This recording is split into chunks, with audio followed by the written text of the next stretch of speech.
Hello students. और आज हम पढ़ेंगे क्लास 9th का एक टॉपिक जिसका नाम है chapter 6 lines and angles.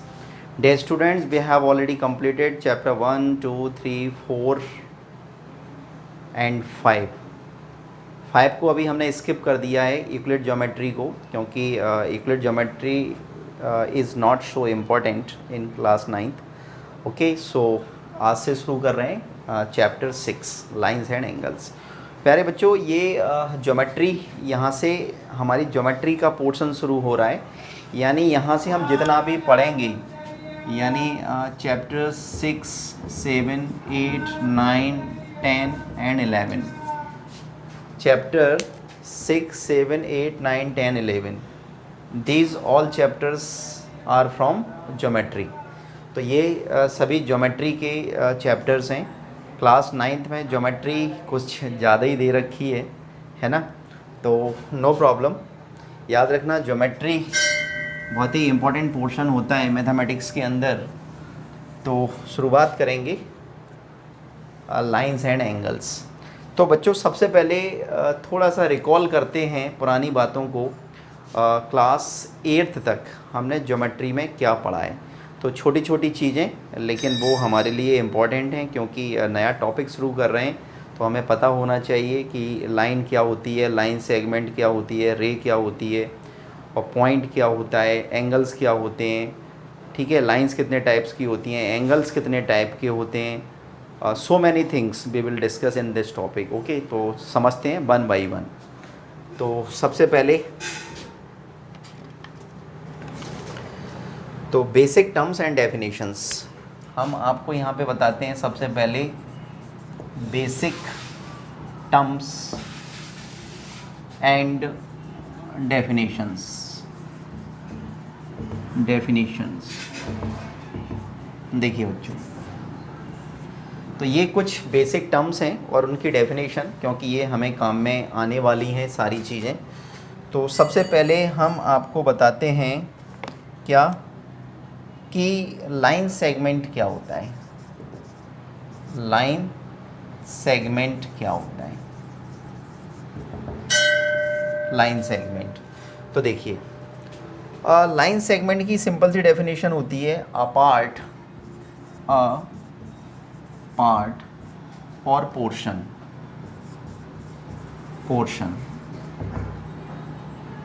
Okay, a part और portion of a line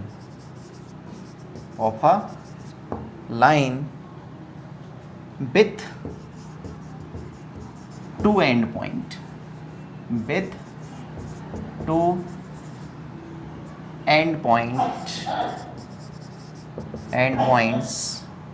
is called line segment। क्या मतलब हुआ बच्चों इस बात का, ज़रा समझने की कोशिश करेंगे। सपोज़ आपको कोई लाइन दे रखी है, दिस इज़ लाइन, और इसको मैंने लिख दिया स्मॉल एल। तो line can be represented by small letters of English alphabet. अब हमसे बोला है अ पार्ट। अ पार्ट का मतलब होता है हिस्सा, इस लाइन का हिस्सा, ठीक है, या पोर्शन जिसमें दो एंड पॉइंट हों। तो एक एंड पॉइंट हो गया ए, एक एंड पॉइंट हो गया बी। तो दिस इज़ कॉल्ड, नाउ ये जो लाइन थी एल, ये ब्रेक हो गई लाइन सेगमेंट में, और this line segment has two end point and it is represented like that. तो किसी भी लाइन सेगमेंट को हम इस प्रकार से रिप्रेजेंट करते हैं। अंडरस्टूड बच्चों? तो this is line segment. Line भी आपको समझ में आ गई होगी। Line has no end point, line में कोई एंड पॉइंट नहीं होता, and it can be extended endlessly in both the directions. किसी भी लाइन को दोनों ही डायरेक्शन में एंडलेसली मतलब जिसका कोई अंत नहीं होगा। मतलब हम किसी भी लाइन को अनंत रूप से दोनों दिशाओं में हम उसको अनंत तक आगे बढ़ा सकते हैं। ठीक है, फॉर एग्जाम्पल रोड। अंडरस्टूड? तो दिस इज लाइन सेगमेंट, और line segment is always the part और the portion of a line. जो लाइन सेगमेंट होती है वो किसी लाइन का हिस्सा या टुकड़ा होती है। तो this is line and line segment. आगे बढ़ेंगे बच्चों, तो आगे हम आपको बताते हैं, अच्छा लाइन की डेफिनेशन क्या होगी। लाइन की डेफिनेशन हमने बता दी, लेकिन लाइन को रिप्रेजेंट करने का तरीका नहीं बताया हमने। तो ए बी अगर कोई लाइन है तो इसको रिप्रेजेंट करने का तरीका होता है कि हम ए बी के ऊपर इस प्रकार से एक लाइन बना देते हैं और इसमें दो एरो इस बात को शो करते हैं कि हम इसे दोनों ही डायरेक्शन में इनफाइनाइटली आगे बढ़ा सकते हैं। ये जो ए बी के ऊपर मैंने इस प्रकार से लगाया है, this is called, this denoted या this shows that it is a line segment and this is a line. Okay, अब पढ़ते हैं आगे रे। तो रे क्या होती है बच्चों। रे हैज़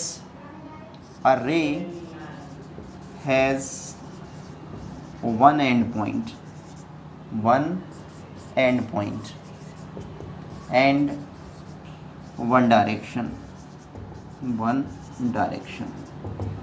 बच्चों, एक रे में एक ही एंड पॉइंट होता है और एक डायरेक्शन होती है। फॉर एग्ज़ाम्पल, अगर मैं इसे एंड पॉइंट बोल दूं ए और इसको बोल दूं मैं बी, तो आप देख रहे हैं कि this A B is a ray because it has only one end point and one direction. One direction हमें ये बता रही है कि हम इसे एक डायरेक्शन में इनफाइनाइटली आगे बढ़ा सकते हैं और इसको रिप्रेजेंट करने का तरीका होता है इस प्रकार से, यानी ए बी के ऊपर हम एक एरो लगा देते हैं और ये एरो हमें बताता है कि इसमें एक एंड पॉइंट है और इसको एक डायरेक्शन में अनंत तक आगे बढ़ा सकते हैं बच्चों। ठीक है, तो ये हमने आपको 3 चीज़ें बताई। ठीक है, लाइन सेगमेंट और रे। आगे बढ़ेंगे तो कोलिनियर पॉइंट्स। तो देखिए कोलिनियर पॉइंट्स क्या होते हैं बच्चों। It's very easy, 2 or more than 2 points, 2 or more than 2 points are said to be collinear points if they lie on the same line। देखिए बच्चों, मैंने डेफिनेशन लिखी है कि 2 और 2 से ज़्यादा बिंदुओं को हम कोलिनियर पॉइंट्स कहते हैं या संरेख बिंदु कहते हैं यदि ये सभी पॉइंट्स एक ही लाइन के ऊपर लाई करें। फॉर एग्जांपल, देखिए ये प्लेन है, दिस इज़ प्लेन, और इस प्लेन के ऊपर बहुत सारे इनफाइनाइट पॉइंट्स हो सकते हैं। Suppose A B C D E, है ना, इनफाइनाइट पॉइंट्स हो सकते हैं किसी प्लेन के ऊपर। अब हमें कैसे पता चलेगा कि ये कोलिनियर पॉइंट्स हैं या नॉन कोलिनियर पॉइंट्स हैं। तो वेरी इजी, तो देखिए मैंने एक लाइन ड्रॉ की, इस लाइन के ऊपर जितने भी पॉइंट्स लाई करेंगे, इस लाइन के ऊपर जितने भी पॉइंट्स लाई करेंगे उन सभी पॉइंट्स को हम बोलेंगे कोलिनियर पॉइंट्स, क्योंकि कोलिनियर पॉइंट्स का मीनिंग ही होता है points which are lie on the same line. ऐसे पॉइंट्स जो एक ही लाइन के ऊपर स्थित हों उन्हें कोलिनियर पॉइंट्स कहते हैं। और नॉन कोलिनियर क्या हो जाएगा बच्चों, नॉन कोलिनियर पॉइंट्स हो जाएंगे ऐसे पॉइंट्स, मतलब प्लेन में स्थित ऐसे सभी पॉइंट्स जो एक ही लाइन के ऊपर स्थित ना हों, मतलब points which are not lie in the same line, जो एक ही लाइन के ऊपर स्थित ना हों वो क्या होते हैं, नॉन कोलिनियर पॉइंट्स। और कोलिनियर पॉइंट्स क्या होते हैं, जो एक ही लाइन के ऊपर स्थित होते हैं। अंडरस्टूड बच्चों। तो चलिए ये कोलिनियर और नॉन कोलिनियर पॉइंट्स हमने बता दिए। तो सबसे पहले एंगल, तो एंगल की डेफिनेशन क्या होती है बच्चों, समझने की कोशिश करेंगे। What is an angle. तो इसमें क्लियरली लिखा हुआ है an angle an angle is formed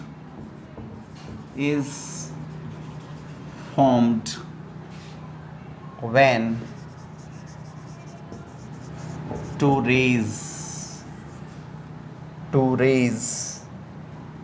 originate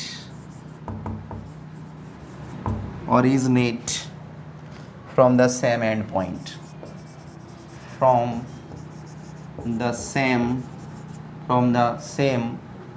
end points.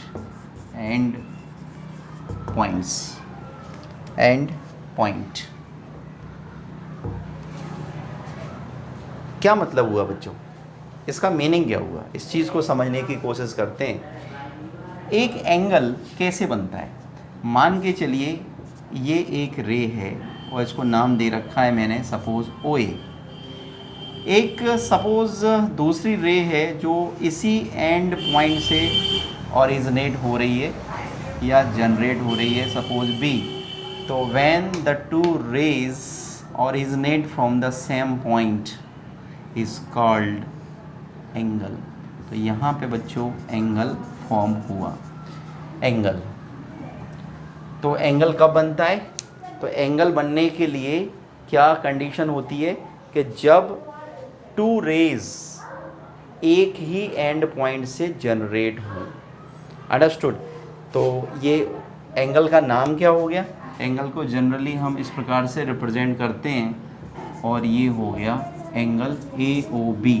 तो यहाँ पे जो O पॉइंट है जो बीच में लिखा हुआ है, तो ये O पॉइंट बता रहा है कि ये क्या है, वर्टेक्स। सो दिस इज़ जहाँ पे एंगल बनता है उसे बोलते हैं वर्टेक्स। This is vertex. और ये क्या है, ये इनको बोलते हैं आर्म्स। क्या बोलते हैं, आर्म्स। तो OA and OB are two arms. O is a vertex क्योंकि वर्टेक्स के ऊपर ही हमेशा एंगल बनता है। अंडरस्टूड बच्चों। चलिए तो अब 3 प्रकार के समझने की कोशिश करते हैं। तो टाइप्स ऑफ एंगल्स,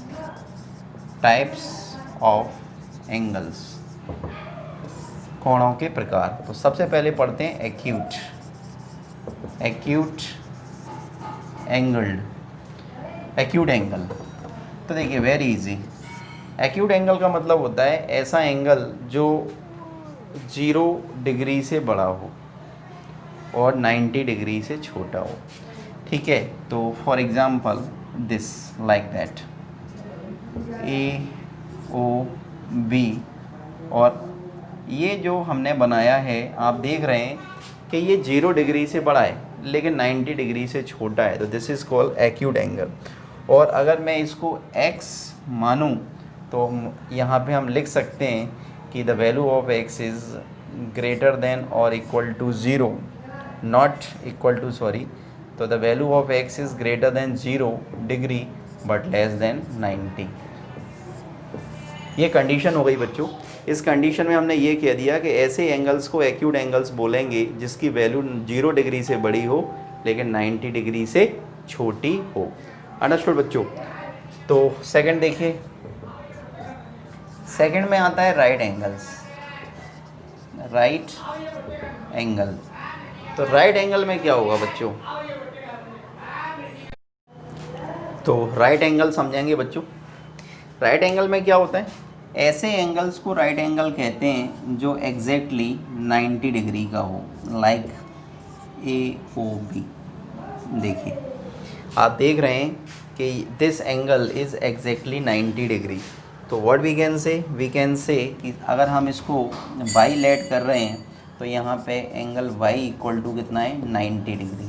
तो an angle is set to be right angle if one angle is 90 degree. किसी एंगल को 90 डिग्री कब बोलेंगे, जब वो एक एंगल उसका 90 डिग्री का हो।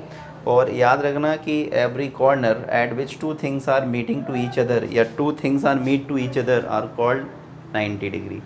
प्रत्येक कॉर्नर जहाँ पे दो एजेस आपस में मिलती हैं वहाँ वो 90 डिग्री का एंगल फॉर्म करती हैं। फॉर एग्ज़ाम्पल अगर हम एक रेक्टेंगल की बात करें तो देखिए इसमें 4 कॉर्नर हैं, इसमें 4 कॉर्नर हैं। Each corner make 90 degree angle. प्रत्येक एंगल 90 डिग्री का एंगल बना रहा है बच्चों। अंडरस्टूड। तो this is the definition of right angle. अब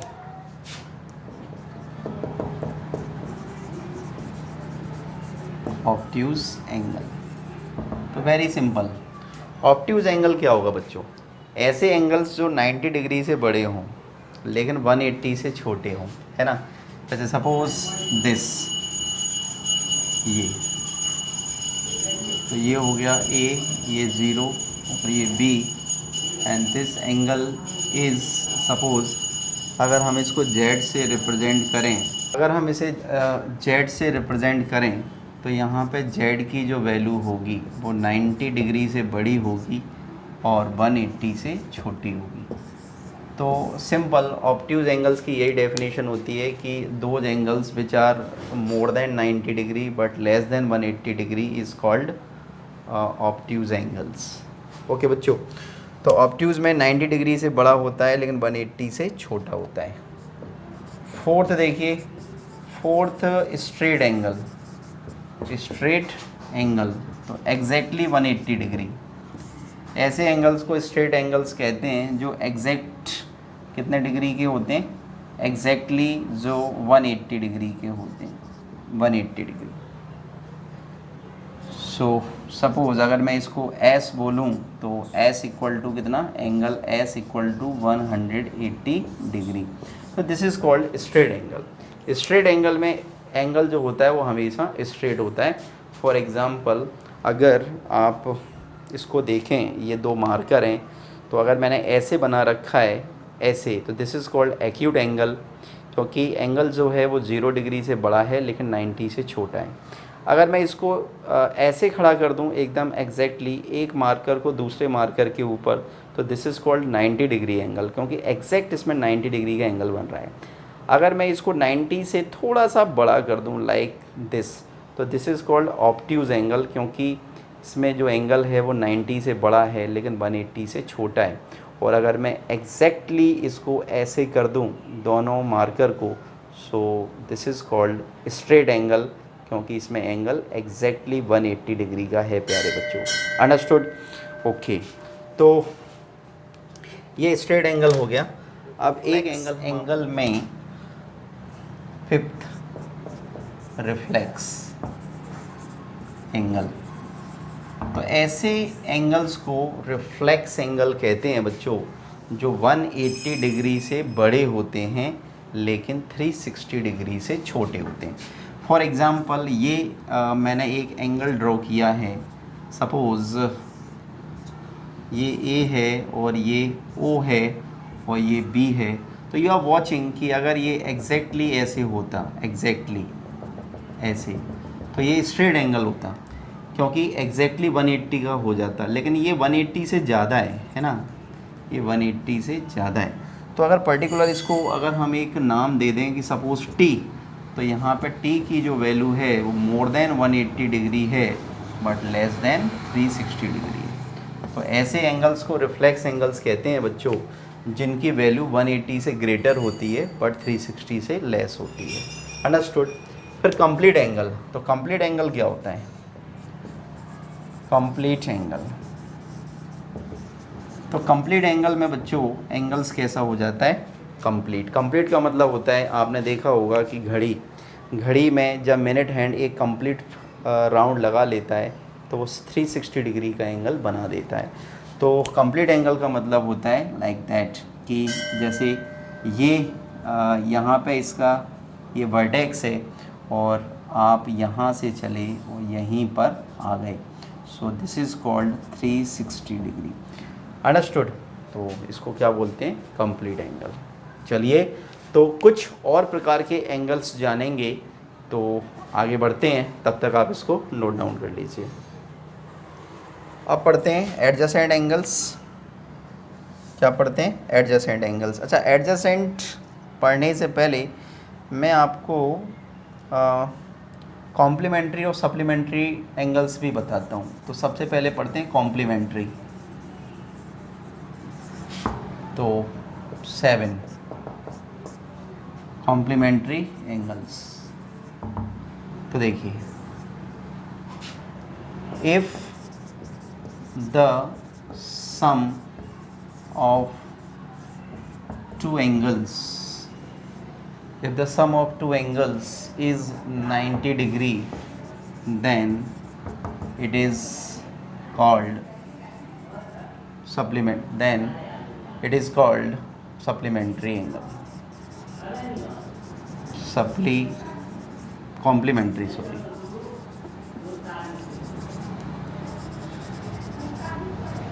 complementary angle. If the sum of two angles is 90 degree, then it is called complementary angles.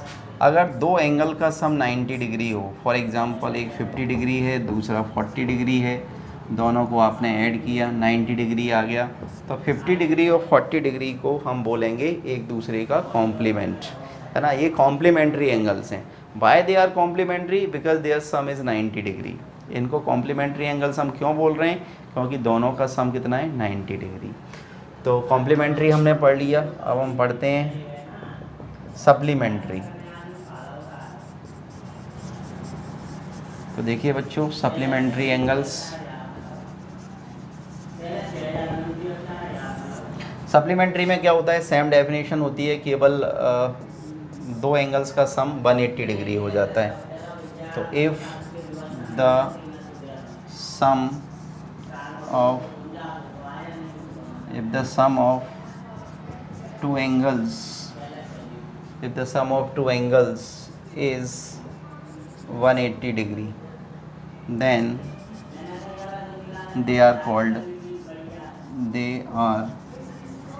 called supplementary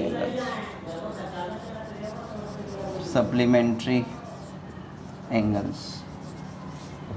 Okay, for example, जैसे suppose मैंने एक angle ले लिया 120 degree और दूसरा angle ले लिया मैंने 60 डिग्री, तो हम इन दोनों एंगल्स को सप्लीमेंट्री एंगल्स बोलेंगे। और ऐसा बोलने के पीछे रीज़न है कि जब आप दोनों को प्लस करोगे तो आपको दोनों का सम कितना मिलेगा? 180। तो जिन दो एंगल्स का सम 180 डिग्री होता है उन्हें सप्लीमेंट्री एंगल्स कहते हैं, और जिन दो एंगल्स का सम 90 डिग्री होता है उन्हें कॉम्प्लीमेंट्री एंगल्स कहते हैं। तो प्यारे बच्चों, तो ये हमने पढ़ लिया 8 टाइप्स के। हमने आगे पढ़ते हैं नेक्स्ट हम 8 के बाद 9। तो 9th है adjacent angles.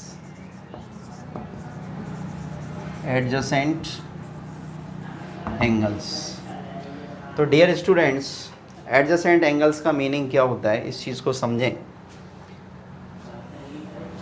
To angles are adjacent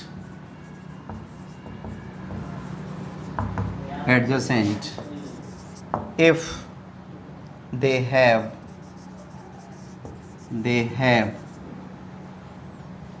a common vertex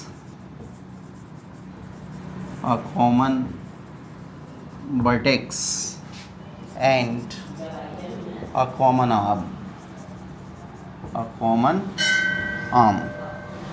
understood बच्चों? तो हमने क्या लिख दिया? ये हमने लिख दिया कि दो एंगल्स एडजेसेंट एंगल्स कहलाएंगे, या दो एंगल्स को एडजेसेंट एंगल्स कहते हैं यदि उनमें कॉमन वर्टेक्स हो और कॉमन आर्म हो। फॉर एग्ज़ाम्पल देखिए बच्चों, suppose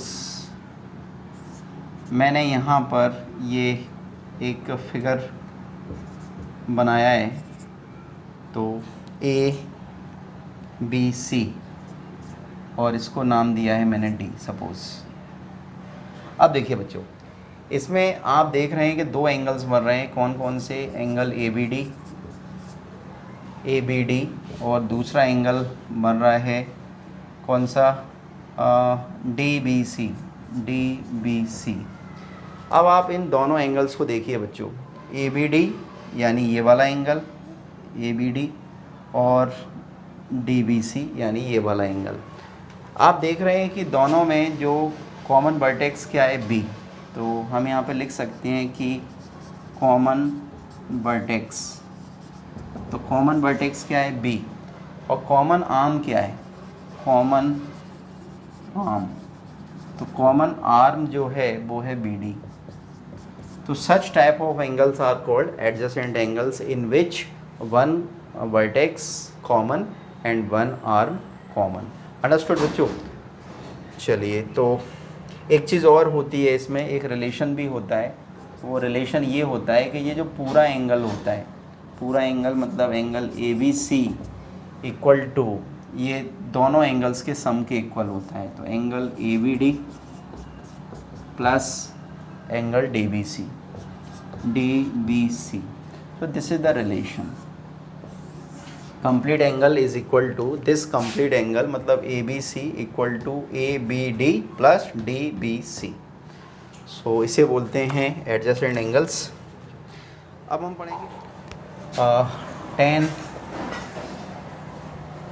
linear pair of angles, linear pair of angles.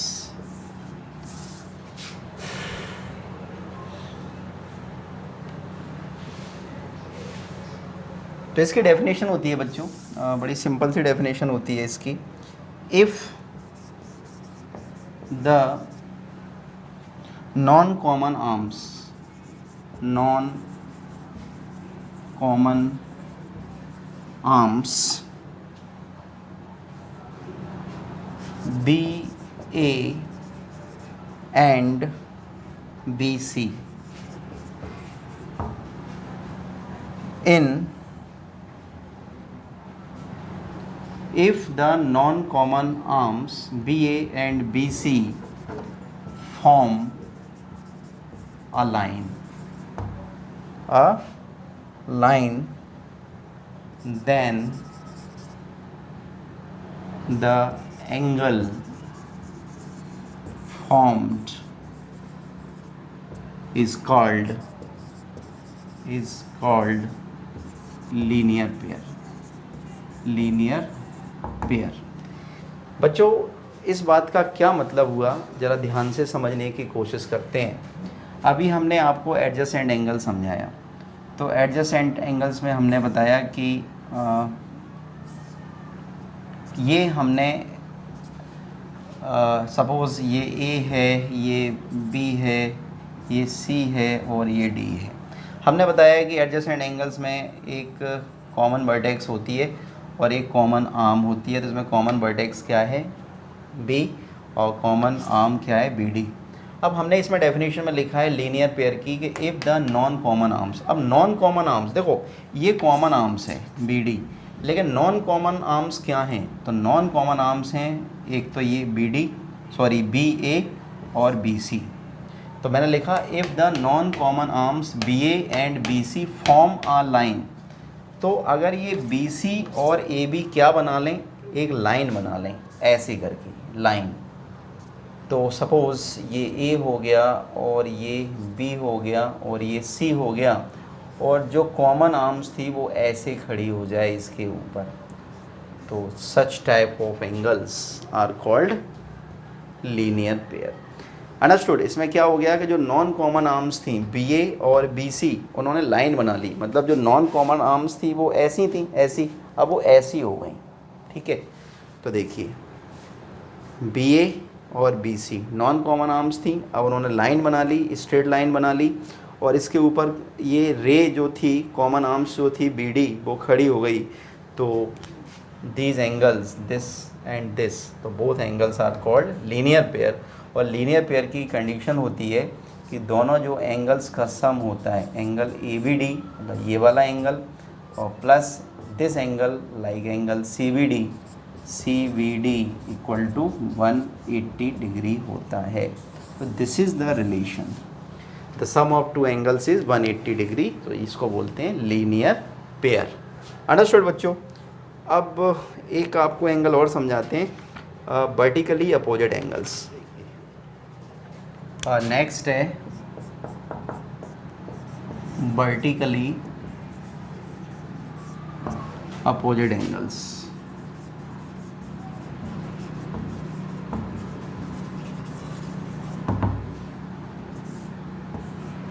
तो वर्टिकली अपोजिट एंगल्स क्या होते हैं बच्चों, इस चीज़ को अच्छी तरह से समझें।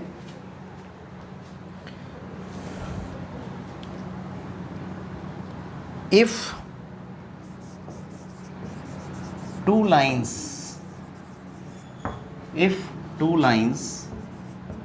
AB and CD intersect to each other at O point, then the angles formed are called vertically opposite angle. Vertically opposite angles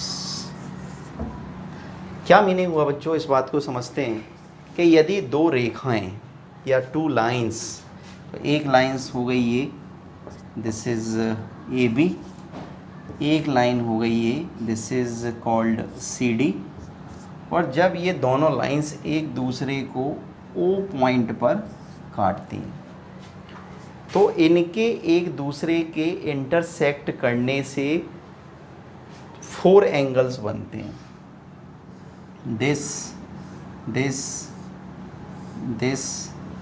and this.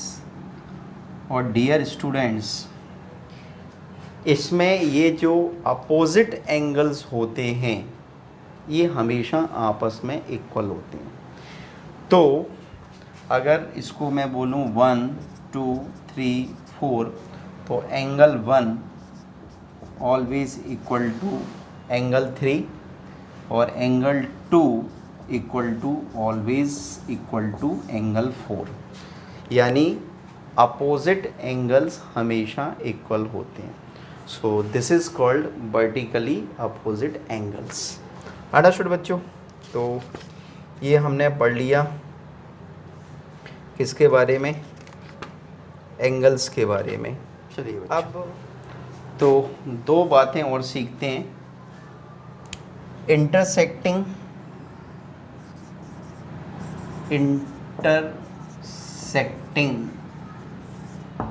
Lines क्या होती हैं, पहले तो ये समझ लेते हैं। तो देखिए, 2 lines are said to be intersecting lines if they intersect to each other at only one point। तो मैं यहाँ पे लिखता हूँ कि 2 lines are said to be intersecting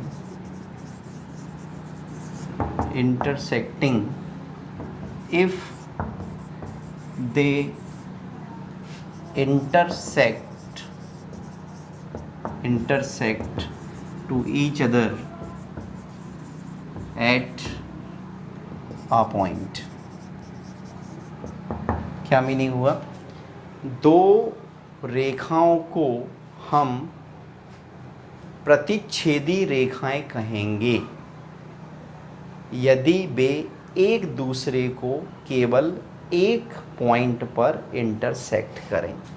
तो सपोज़ एक लाइन है AB, दूसरी लाइन है BC, और ये दोनों लाइंस ने एक दूसरे को एक पॉइंट O पर इंटरसेक्ट किया, तो we can say lines AB and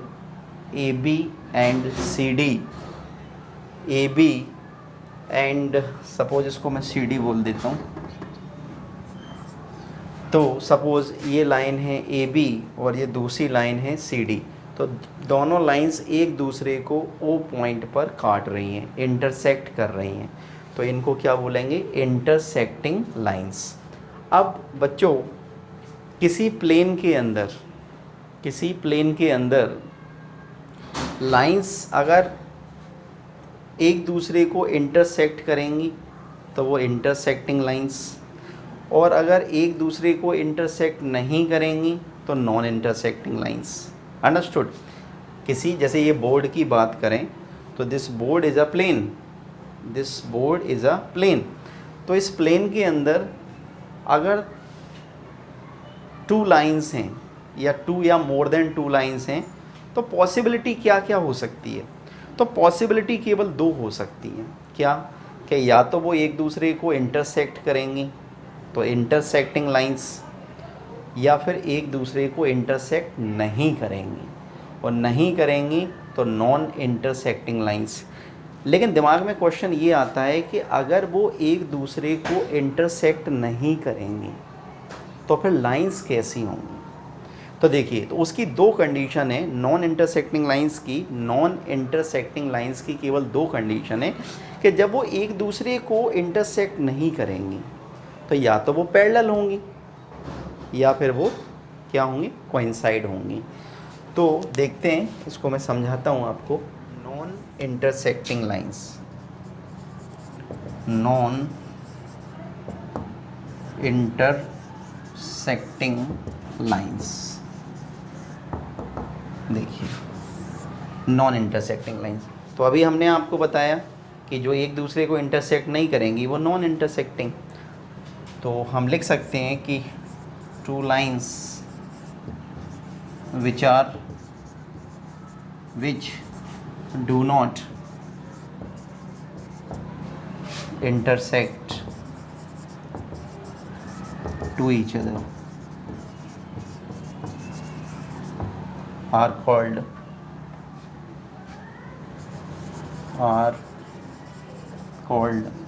non-intersecting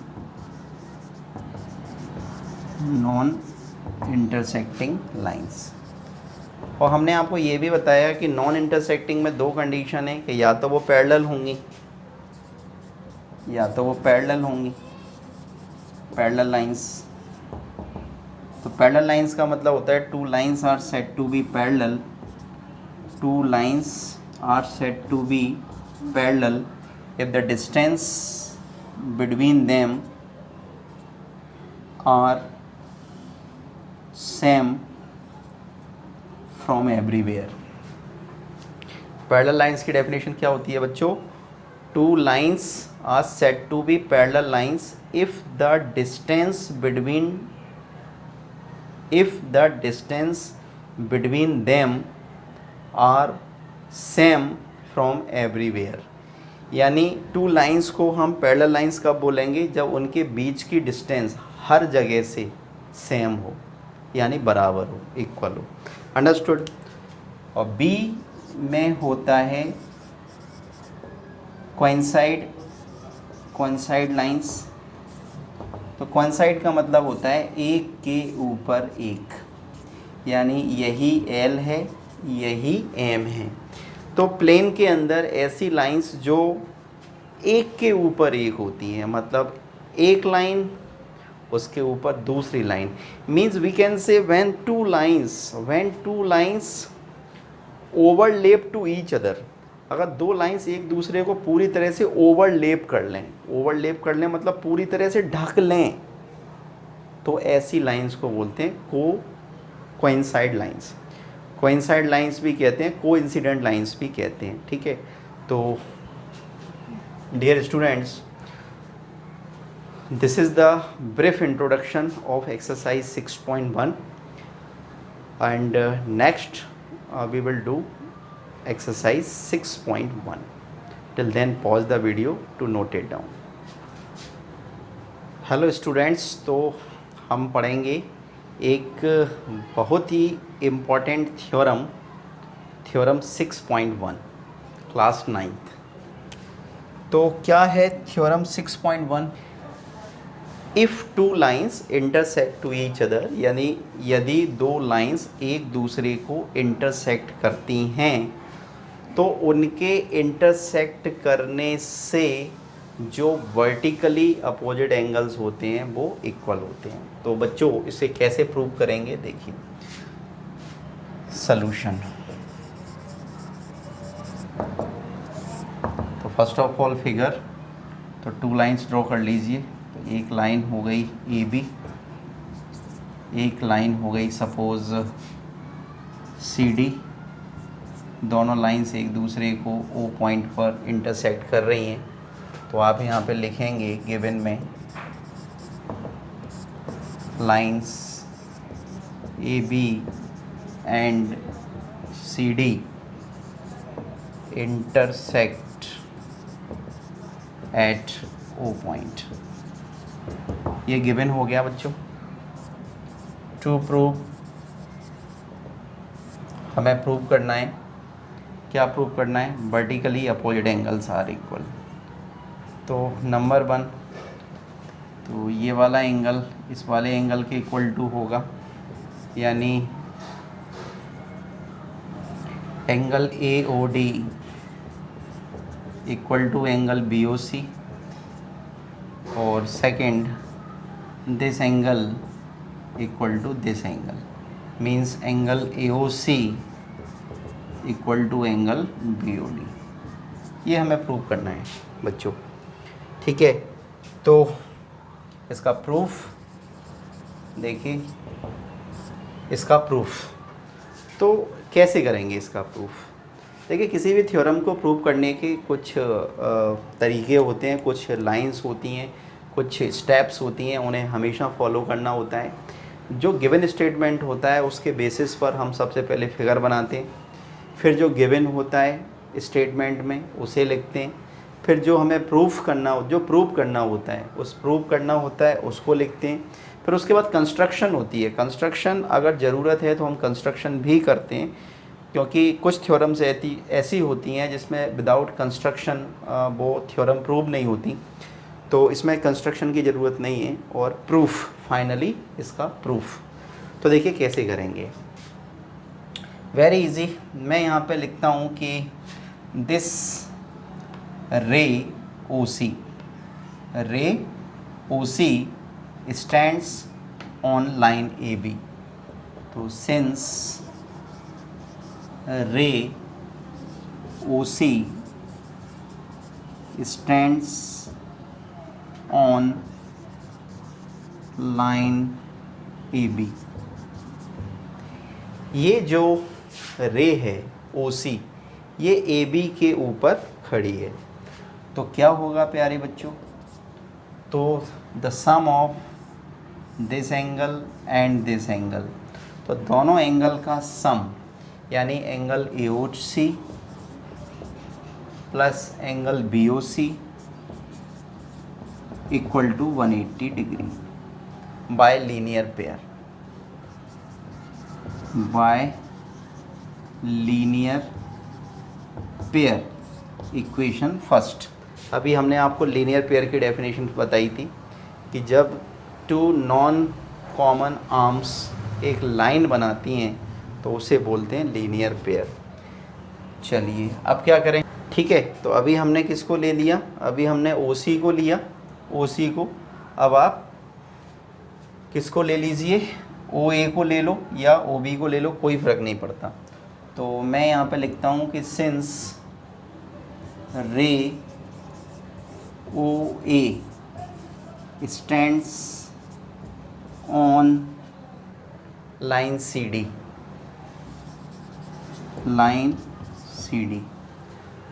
अभी जब हमने रे OC को लिया था तो ये AB के ऊपर खड़ी हुई थी। अब हमने जब OA को लिया है तो ये किसके ऊपर खड़ी है? CD के ऊपर। तो इस बात को हम क्या लिखें कि जब ये रे OA CD के ऊपर खड़ी है तो डेफिनेटली ये लीनियर पेयर बना रही है ना? तो दोनों का सम कितना होगा? 180। तो मैं क्या लिखूं? तो मैं लिखता हूं angle AOC plus angle AOD equal to 180 degree, और बाय लीनियर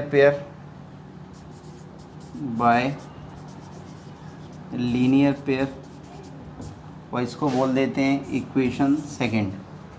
तो ये हमारी इक्वेशन सेकंड हो गई। अब गौर से देखिए बच्चों कि इक्वेशन 1 में भी इक्वल टू 180 डिग्री है, इक्वेशन 2 में भी इक्वल टू 180 डिग्री है, यानी दोनों इक्वेशन की राइट हैंड साइड इक्वल हैं। तो बच्चों जब दो इक्वेशंस की राइट हैंड साइड इक्वल हैं तो उनकी लेफ्ट हैंड साइड भी इक्वल होंगी। इसको बोलते हैं रूल ऑफ इक्वलिटी। हम क्या लिखें, तो हम यहाँ पे लिखते हैं कि by equation first and second, यानी इक्वेशन फर्स्ट एंड सेकंड से, तो if their RHS are equal then it must be LHS equal. तो इनकी RHS जब इक्वल हैं 180 डिग्री 180 डिग्री, तो इनकी LHS भी इक्वल होंगी। तो angle AOC plus angle BOC equal to angle AOC plus angle AOD। ठीक है, तो एंगल AOC से AOC को काट सकते हैं और हमें मिला angle BOC equal to angle AOD। तो देखिए बच्चों, ये हमने प्रूव कर दिया, angle BOC equal to angle AOD। तो ये हमारा एक प्रूव हो गया, और जैसे हमने फर्स्ट वाला प्रूव किया है वैसे ही हम सेकंड को भी प्रूव कर सकते हैं। लेकिन थ्योरम में हमेशा इस बात को याद रखिए कि जब आप एक प्रूव कर देते हैं तो फिर दूसरा प्रूव करने की ज़रूरत नहीं होती। उसके लिए एक वर्ड यूज़ किया जाता है, सिमिलरली। तो हम यहाँ पे लिखेंगे similarly we can prove that, we can prove that. तो सिमिलरली हम क्या प्रूव कर सकते हैं कि angle AOC equal to angle POD proved. ये हमने प्रूव कर दिया बच्चों। तो एक स्टेटमेंट हमने प्रूव करके दिखाया और दूसरे में हमने यूज़ किया वर्ड सिमिलरली, यानी इसी प्रकार। अंडरस्टूड, समझ में आया बच्चों? सो this is theorem, this was the theorem 6.1, very important for class 9th. Okay, and let's we start the exercise 6.1. Till then, pause the video to note it down.